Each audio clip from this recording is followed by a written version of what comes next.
তাসের ঘর তৃণমূল, আরেক বিধায়কের এবার পদত্যাগ। সংখ্যালঘু সেলের রাজ্য সভাপতি মোশাররফ হোসেন তিনি এবার পদত্যাগ করেছেন, ইস্তফা দিয়েছেন। শারীরিক অসুস্থতার কারণ দেখিয়ে তিনি পদত্যাগ করেছেন বলেই খবর পাওয়া যাচ্ছে। ইটাহারের তৃণমূল বিধায়ক মোশাররফ হোসেন, যিনি তৃণমূলের সংখ্যালঘু সেলের রাজ্য সভাপতি, সেই পদ থেকে এবার ইস্তফা দিলেন মোশাররফ হোসেন। অর্থাৎ তাসের ঘরের মতো ভেঙে যাচ্ছে তৃণমূল কংগ্রেস। এবার আরও একজন মোশাররফ হোসেন, যিনি ইটাহারের তৃণমূল বিধায়ক, তিনি এবার তৃণমূলের সংখ্যালঘু সেলের রাজ্য সভাপতির পদ থেকে ইস্তফা দিয়েছেন। শারীরিক অসুস্থতার কারণ দেখিয়ে ইস্তফা দিয়েছেন ইটাহারের তৃণমূল বিধায়ক মোশাররফ হোসেন। সংখ্যালঘু সেলের রাজ্য সভাপতির পদ থেকে ইস্তফা, তৃণমূলের সংখ্যালঘু সেলের রাজ্য সভাপতির পদ থেকে ইস্তফা মোশাররফ হোসেন। বিরোধী দলনেতা ঋতব্রত বন্দ্যোপাধ্যায়ের সঙ্গে কথা হয়েছে, রাজ্যের উন্নয়নে সামিল হতে চাই এমন বার্তা দিয়েছেন মোশাররফ হোসেন। ইটাহারের তৃণমূল বিধায়ক মোশাররফ হোসেন তিনি বলছেন, বিরোধী দলনেতা ঋতব্রত বন্দ্যোপাধ্যায়ের সঙ্গে তার কথা হয়েছে, রাজ্যের উন্নয়নে সামিল হতে চাই বার্তা দিয়েছেন ইটাহারের তৃণমূল বিধায়ক এবং সংখ্যালঘু সেলের রাজ্য সভাপতি, যিনি ইস্তফা দিয়েছেন মোশাররফ হোসেন। আমি আগেই বলেছিলাম, আজকে আমি এটা বলছি, আমি এটা মানে সংখ্যালঘু পদ আমি রাখছি না, আমি পার্টিকে বলেও দিয়েছি না। কারণ তো এক তো বর্তমান পরিস্থিতি একটু তো এইভাবে আছে, তারপরে আমার পক্ষেও অসুবিধা এই সময়, তখন অনেকগুলো সুযোগ সুবিধা ছিল পার্টি করার, ক্ষমতায় থাকি, বা এখন সমস্যাগুলো হচ্ছে, এখন বর্তমান পরিস্থিতি কর্মীদের সমস্যা হচ্ছে, আমরা ঠিক দাঁড়াতে পারছি না পাশে।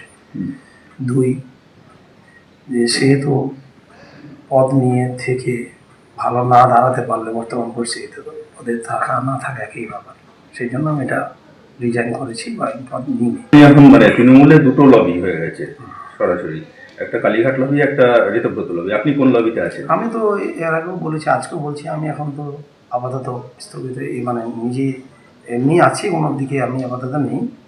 নিশ্চয়ই সময় পথ বলবে। এবং ধরুন যে লবি দুটোই তো সবাই তৃণমূলই বলছে। এখন আমাদের সহচর এমএলএরা আছে, তারাও তৃণমূল, আমরাও তৃণমূল, সবাই। আগামী দিনে ঢুকবেন রীতিপদ দলে? ওনাদের সঙ্গে কথা হয়েছে, নিশ্চয়ই দেখছি কোনটা কী হবে, সময় বলুন। সোশ্যাল সাইটে কুৎসার অভিযোগ, এবার আইনি পদক্ষেপের ভাবনা বিদ্রোহী সাংসদদের। তৃণমূল সাংসদ মহুয়া মৈত্রের বিরুদ্ধে আইনি পদক্ষেপের ভাবনা বিদ্রোহী সাংসদদের। গতকাল ভার্চুয়াল বৈঠক এবং সেই বৈঠকে ছিলেন 20 জন বিদ্রোহী সাংসদ।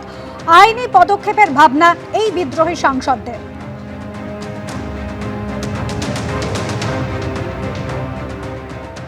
প্রথমত আজকে এনসিপিআই এর একটা বৈঠক ছিল, ভার্চুয়াল বৈঠক, আপনারা মিট করেছেন একসঙ্গে, কি সিদ্ধান্ত হলো আজকে? আমরা দুদিন আগেও একসঙ্গে বসে একটা আলোচনা করেছিলাম, মূলত যে ধরনের মিথ্যাচার করছেন বিগত দিনে যারা আমাদের সতীর্থ ছিলেন তৃণমূল কংগ্রেস থেকে, তার মধ্যে বিশেষভাবে কীর্তি আজাদ এবং মহুয়া মৈত্র, তাদের বিরুদ্ধে একটা আইনি পদক্ষেপ নেওয়ার কথা ভাবা হয়েছিল গত দিনের বৈঠকে। এবার তার মধ্যেই একটা দিন মাঝখানে গেছে, আমরা দেখছি এমনভাবে, বিশেষ করে মহুয়া মৈত্র টাকার অঙ্ক তুলে বলছেন নাকি লেনদেন হয়েছে।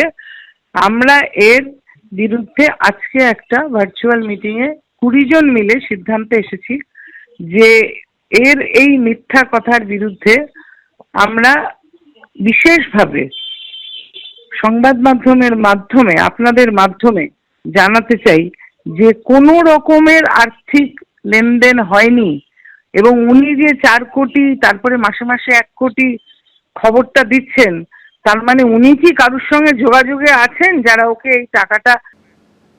মাস আগে অবধি যখন আমরা বিধানসভা নির্বাচন চলছিলাম, তখনও তাদের প্রবলেম ছিল, যদি অভিষেক ইজ দ্য প্রবলেম বা দল ইজ দ্য প্রবলেম, তাহলে 1 মাস আগেও সেটা প্রযোজ্য ছিল।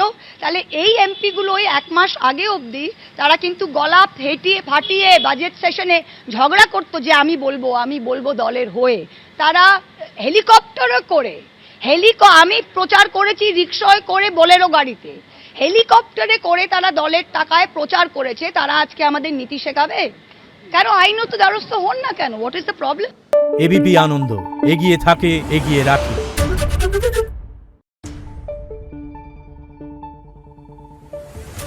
রিপোর্ট।